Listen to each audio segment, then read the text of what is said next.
Bonjour à toutes et à tous, mon nom est François Parlant et aujourd'hui je vous montre comment dans un flux Power Automate nous allons pouvoir ajouter des pièces jointes. Mes étudiants ont rencontré des difficultés en particulier lorsqu'ils avaient mis différents fichiers, par exemple des catalogues de produits ou quelque chose comme ça, dans Teams et qu'ils ont voulu les mettre en pièces jointes. Je vous montre donc comment cela fonctionne. Avant de démarrer, je vous propose de faire une petite observation. Ici, nous avons les différentes pièces jointes et nous sommes dans Teams. Pourtant, nous voyons tout au bout un bouton Ouvrir dans SharePoint.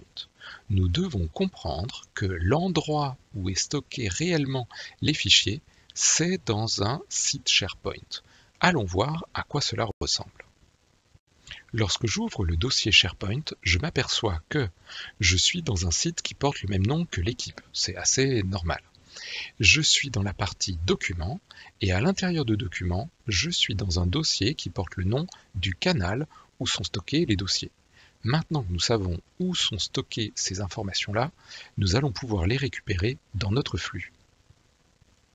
J'ai donc créé un flux dans Power Automate, un flux que je vais démarrer manuellement.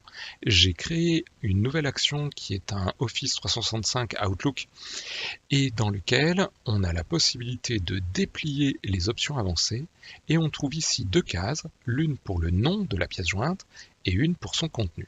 Malheureusement, aucun des éléments pour l'instant ne nous aide. Nous allons devoir créer au-dessus un certain nombre d'actions et bien sûr, vous l'aurez compris, nous devons impérativement aller chercher SharePoint car c'est là que nous allons trouver nos différents éléments. Puisqu'il y a deux cases à remplir, il va sûrement nous falloir deux actions. Je vais commencer par prendre l'action obtenir le contenu du fichier et je vais aller chercher mon fichier dans l'arborescence que je vous ai indiqué tout à l'heure. Maintenant que j'ai le contenu de la première pièce jointe, je peux donc aller ici dans mes emails et je peux cliquer ici. Bien sûr, j'ai la possibilité d'insérer le contenu du fichier. Mais vous me direz, où est-ce que je vais trouver le nom de la pièce jointe? Car lorsque je clique ici, je n'ai qu'une seule possibilité, c'est mettre à nouveau le contenu. Je n'ai pas le nom. Vous comprenez ici qu'il faut que je rajoute une nouvelle action SharePoint.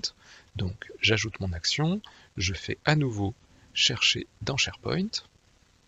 Et tout en bas, vous allez trouver quelque chose qui s'appelle obtenir, le voici, obtenir les métadonnées du fichier, c'est-à-dire les informations à propos d'un fichier, et bien sûr, à l'intérieur de ces informations, il y aura le nom. Je clique, et comme tout à l'heure, je vais rechercher mon fichier. Attention, prenez bien le même fichier que tout à l'heure, puisqu'il nous faut le contenu et les informations. Maintenant, nous pouvons déplier notre email et lorsque nous allons choisir nom de la pièce jointe, nous avons bien sûr contenu du fichier, mais ce n'est pas ce qui nous intéressait, et nous avons plein d'infos à propos du fichier, et bien sûr, nous avons son nom. Pour chaque pièce jointe que vous voulez utiliser dans vos emails, vous aurez donc besoin d'aller chercher deux choses, les métadonnées et le contenu du fichier. Voilà, maintenant j'espère que vous maîtriserez mieux l'utilisation des pièces jointes dans les flux. À très bientôt, au revoir.